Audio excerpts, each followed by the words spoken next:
Waste Pakistan میں جس طرح کے پاور ہے وہ ہمیں نہیں مل رہی. تو مدینہ کی ریاست، میں صرف آپ کو یہ سمجھا دوں کہ وہ ایک ایسی ریاست بنی تھی جو عدل اور انصاف کی بنیاد پہ بنی تھی. وہاں پہلے تو قانون کی بالادستی تھی، طاقتور اور کمزور قانون کے سامنے ایک برابر ہو گئے.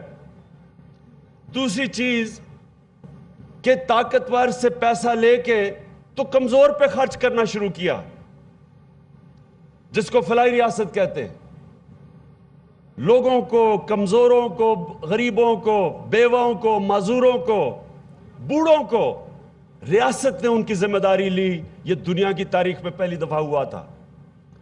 آج سہاوا میں جہلم کے لوگ زیادہ، آپ اور پاکستانی یہ جو سن رہے ہیں یہ یاد رکھیں کہ وہ جن اصولوں پہ مدینہ کی ریاست بنی تھی، آپ کو یورپ میں ایسی ریاست نظر آئیں گی.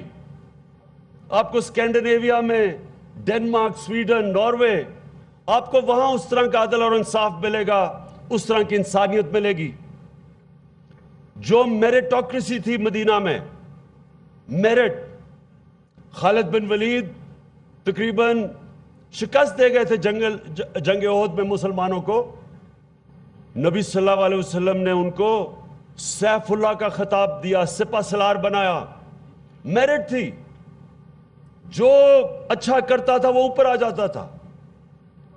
اور وہ ریاست اپنی اقلیتوں کو برابر کے شہری سمجھتے تھے، وہ ملت کا حصہ تھے. جو بعد میں مسلمانوں کی ریاستوں میں ہوا اقلیتوں سے، وہ مدینہ کی ریاست میں نہیں تھا، برابر کے شہری تھے. تو وہ جو ریاست کے اصول تھے اس پہ بننا تھا پاکستان کو. اور ہم جب ہمارا ملک ٹوٹا، یہ نہیں کہ ہم کہتے جی ہندوستان نے توڑ دیا. ہاں، ہندوستان نے تو کوشش کرنی تھی، جب ہم نے موقع دیا انہوں نے فائدہ اٹھایا.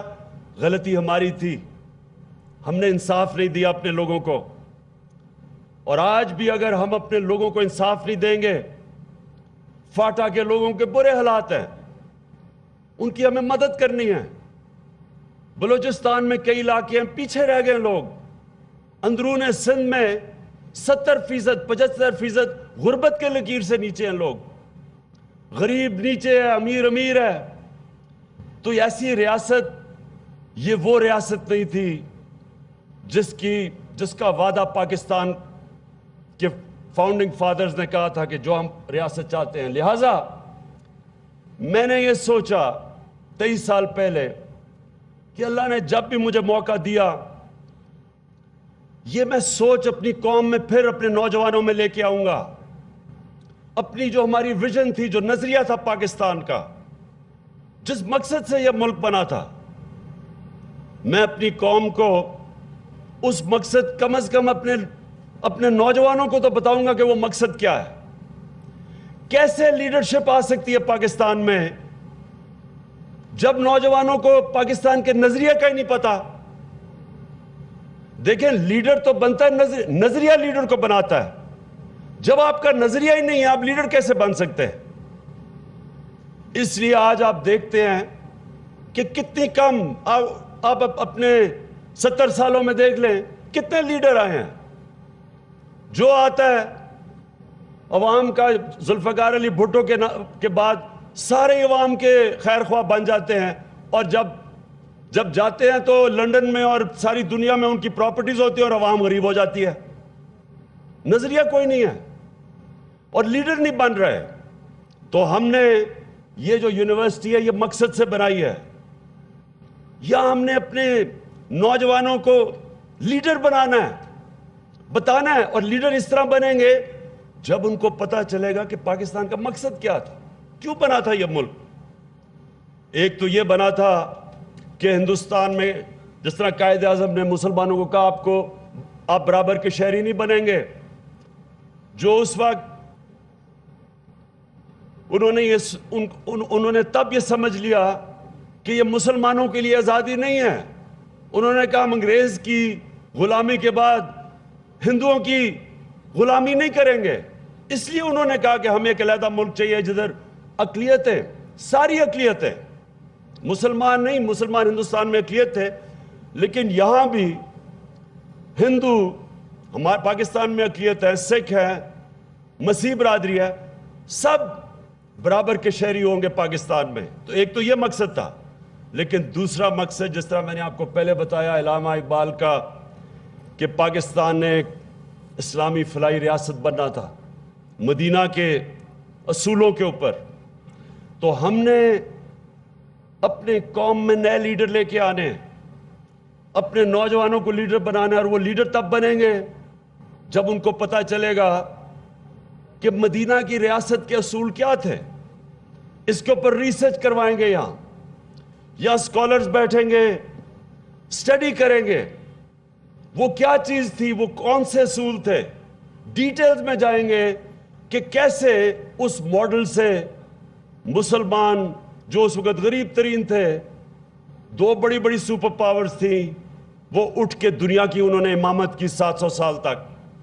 لیکن صرف دنیا کی امامت نہیں کی، دنیا کے بہترین سائنسدان، سارے ٹاپ سائنٹسٹ 700 سال تک مسلمان تھے، کیونکہ نبی صلی اللہ علیہ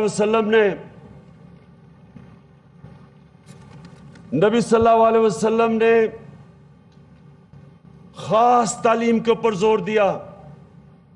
انہوں نے شروع سے اس وقت کے مدینہ کے مسلمانوں کو بتایا کہ تعلیم کی کیا اہمیت ہے، کہ ایک عالم کا کیا درجہ ہے. انہوں نے جو ان کا اصحاب صوفہ جنہیں کہتے ہیں، ان کے جو صحابی تھے، صوفہ میں بیٹھ کے سارا وقت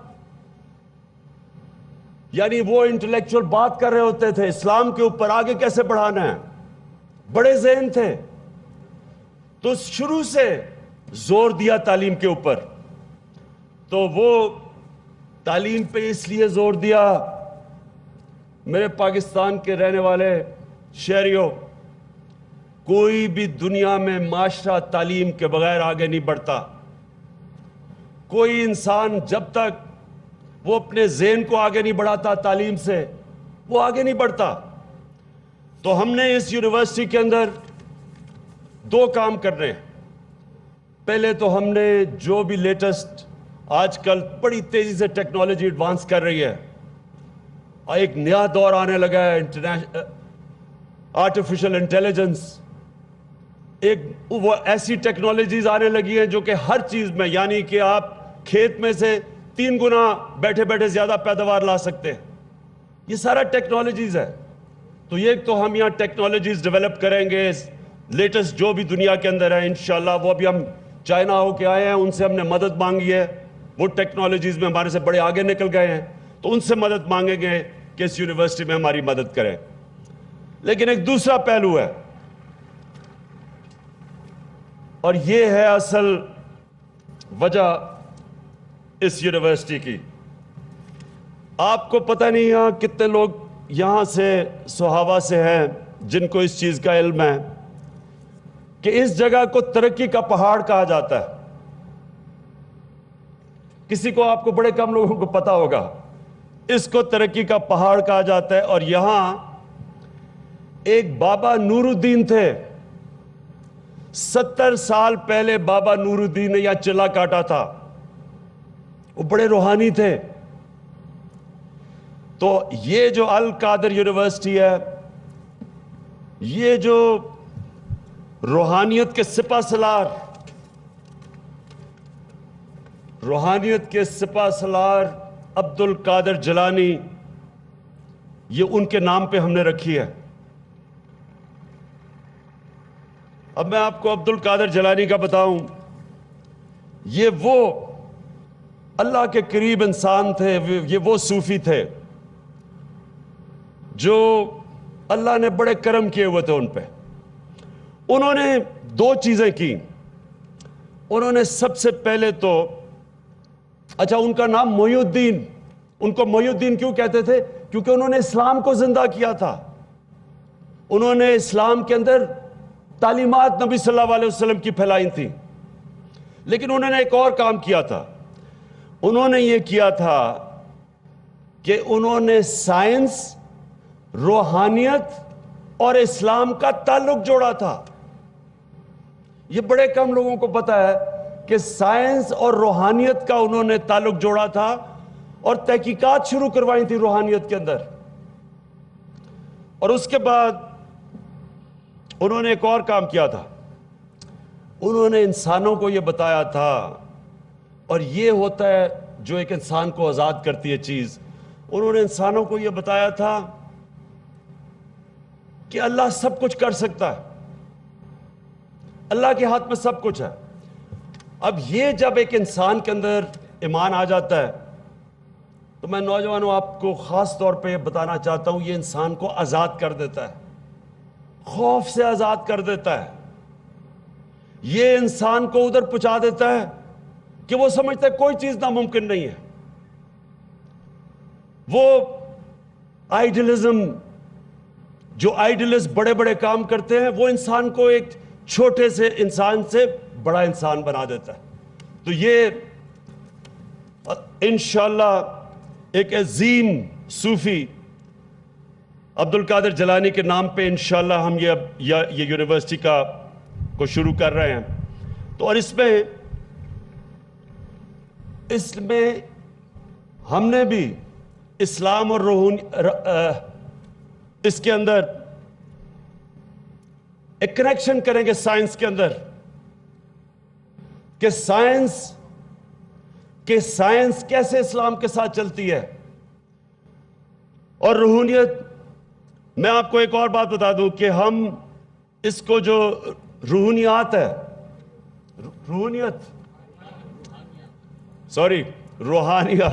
روحانیت ہم روحانیت کو ایک سپر سائنس بنائیں گے. کیونکہ ایک بہت بڑا ایک مسلمان صوفی تھا، ان کا نام ابن عربی تھا.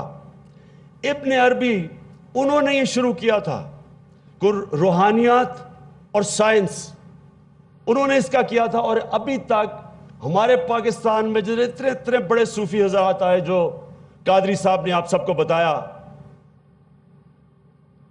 داتا گنج بخش، بابا فرید، بلے شاہ، میاں میر، ہندوستان میں بڑے بڑے نظام الدین اولیاء، یہ بڑے بڑے صوفی حضرات تھے جنہوں نے نبی صلی اللہ علیہ وسلم کا پیغام لے کے آئے ہندوستان میں. ان کے تلواروں سے نہیں، انہوں نے لوگوں کو اسلام کی طرف لے کے آئے، انہوں نے لوگوں کے دل جیتے.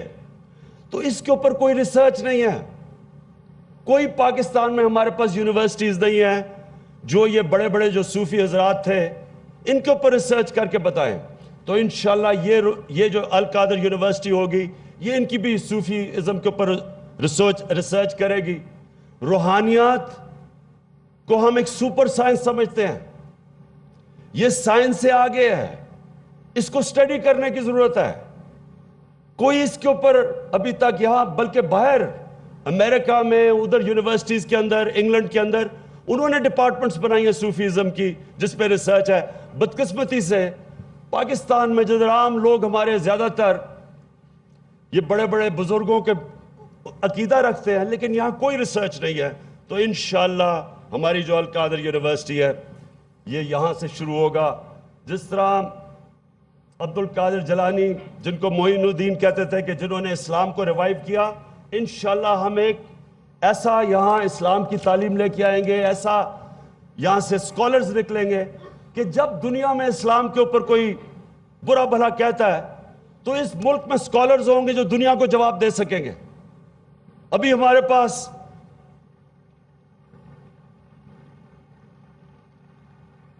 نو 11 کے بعد جس طرح اسلام کے اوپر حملے کیے گئے اور جس طرح بے حرمتی کرتے ہیں ہمارے نبی صلی اللہ علیہ وسلم کی، کوئی جواب دینے کے لیے نہیں ہوتا دنیا میں. انشاءاللہ یہ وہ یونیورسٹی بنے گی جدھر ایسے اسکالرز نکلیں گے جو انشاءاللہ دنیا میں بھی جواب دیں گے، پاکستان میں بھی نوجوانوں کے لیے لیڈر بنیں گے اسکالرشپ میں، صوفیزم میں. میں آخر میں میں اپنے سارے پاکستانی قوم کو یہ کہنا چاہتا ہوں کہ ہمیں اس نظریے کو اسٹڈی کرنا چاہیے ہمیں اپنے اسکولوں میں ہم انشاءاللہ یہاں یونیورسٹی سے ڈیولپ کریں گے، ریسرچ پیپرز ڈیولپ کریں گے، اسکولوں میں بچوں کو بتائیں گے کہ کیا اس ملک کا نظریہ تھا، کیا اسلام کا نظریہ ہے، کیا مدینہ کی ریاست تھی۔ ایمان کوئی کسی کو زبردستی نہیں دے سکتا، یہ تو اللہ کا ایک تحفہ ہے، دین میں کوئی زبردستی نہیں ہے، لیکن کم از کم ہم اپنے نوجوانوں کو، آنے والی نسلوں کو کم از کم یہ تو ان کو صحیح تعلیم دے سکتے ہیں اپنے دین کے اوپر، ان کو بتا سکتے ہیں کہ اسلام کیسے دنیا میں، مغربی دنیا کا جو کلچر ہے، جس طرح وہ ہمارے بچوں پہ، نوجوانوں پہ حاوی ہوا ہے، جس طرح موبائل فون کی وجہ سے بڑا مشکل ہے ہمارے بچوں کو یہ جو مغربی کلچر جو ان کے اوپر اب حاوی ہوا ہے، بڑا مشکل ہے اس کا مقابلہ کرنا، جب تک آپ ان کو یہ نہیں بتائیں گے کہ آپ کا دین، آپ کی تاریخ کیا ہے، اسلام کیا ہے۔ اور پھر سے میں کہتا ہوں، کیونکہ مدینہ کی ریاست وہ ماڈل تھا جس کی بنیاد پہ اسلام 700 سال اور 1000 سال تک دنیا کا عظیم سویلائزیشن رہے، وہ بتانا پڑے گا اپنے بچوں کو۔ کم از کم ہمارے بچوں کو جب یہ پتہ چل جائے، جس طرح علامہ اقبال، میں علامہ اقبال کی اس لیے مثال دیتا ہوں کہ اس علامہ اقبال اپنے دین کو بھی سمجھتے تھے، اپنی اسلام کی تاریخ کو بھی سمجھتے تھے، قرآن کو بھی سمجھتے تھے، اور پھر انہوں نے جا کے مغربی فلسفے بھی سارے سمجھے، سارے مغربی اسکالرز کو بھی سمجھا، باہر بھی پڑھے، اور پھر جو ان کا جو فلسفہ ہے آج تک مسلمانوں کے لیے، جو انہوں نے تب تقریباً 80 سال 90 سال پہلے باتیں کی تھی، آج بھی ان کی باتیں ہیں۔ آپ ان کے کلام پڑھیں تو آپ کو پتہ ایسے لگے گا جیسے آج وہ ہمیں باتیں کر رہے ہیں۔ وہ اس لیے کیا کہ ان کو اپنی تاریخ کا بھی پتہ تھا اور مغربی فلسفوں کا اور سائنس کا بھی پتہ تھا۔ ہم یہ چاہتے ہیں کہ آگے جو پاکستانی ہمارے جو سٹوڈنٹس نکلے ہیں، جو ہمارے نوجوان نکلے، جو ہمارے اسکالرز نکلے، وہ اپنا بھی سمجھیں کہ پاکستان بنا کس لیے تھا، پاکستان کا نظریہ کیا تھا، وہ سارے مغربی تعلیم بھی پڑھیں، وہ سائنس بھی پڑھیں، اور پھر انشاءاللہ آپ یہ دیکھیں گے کہ یہ پاکستان کیسے اٹھتا ہے۔ دیکھیں، قوم تب بنتی ہے ایک نظریے کے اوپر۔ یہ جو مسئلے ہیں کہ جی معاشی بحران ہے، یہ تو آتا جاتا رہتا ہے، قوموں کے اوپر اچھے برے وقت آتے ہیں، لیکن اگر قوم کا نظریہ چلا جاتا ہے، وہ قوم کا کوئی مستقبل نہیں ہوتا۔ تو انشاءاللہ القادر یونیورسٹی ایک وہ یونیورسٹی بنے گی جو کہ اس ملک میں مسلسل کام کرے گی، اسلام کے نظریے، مدینہ کی ریاست کو سمجھائے گی کہ کیا اس کے اصول تھے، ریسرچ کرے گی، تاریخ بتائے گی، ہمارے بچوں کو بتائے گی، اسکالرشپ دیں گے۔ یہاں 35% بچوں کو اسکالرشپ دلوائی جائے گی، مفت سارے پاکستان سے بچوں کو ہم یہاں لائیں گے، ان کو ٹھہرائیں گے، ان کا کھانا پینا بالکل مفت ہوگا، اور باقی 65% پیسے دے کے آئیں گے۔ یہ وہ نمل یونیورسٹی کی طرز پہ ہم چلائیں گے، لیکن اس کا مقصد اور ہوگا۔ یہ پاکستان میں انشاءاللہ فیوچر لیڈر پروڈیوس کرے گی۔ ہمارے آگے سے بڑے بڑے سیاستدان، لیڈرز ادھر سے آئیں گے، اور وہ جب آئیں گے لیڈرز، وہ بڑی سوچ لے کے آئیں گے۔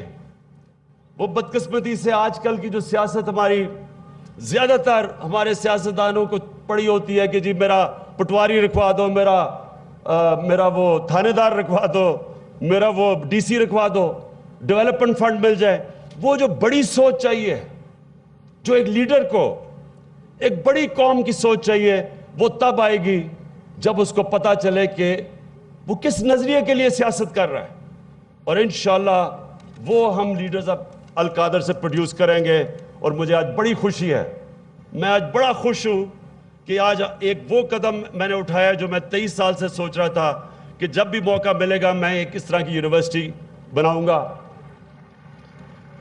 میں یہ کہہ دوں کہ یہ یونیورسٹی پرائیویٹ یونیورسٹی ہے، یہ گورنمنٹ کے فنڈز کے اوپر نہیں بن رہی، یہ میں نے لوگوں سے پیسے اکٹھے کیے ہیں، جس طرح میں نے نبل یونیورسٹی بنائی ہے، جس طرح شوکت خانم، اسی طرح یہ القادر یونیورسٹی ہے. اس کو کوئی ہم سرکاری فنڈ سے نہیں بنا رہے. یہ میں نے جس طرح میں نے کہا فنڈ ریزنگ کی ہے، اور انشاءاللہ یہ اسی طرح ہی چلائیں گے جس طرح ہم نمل یونیورسٹی چلواتے ہیں.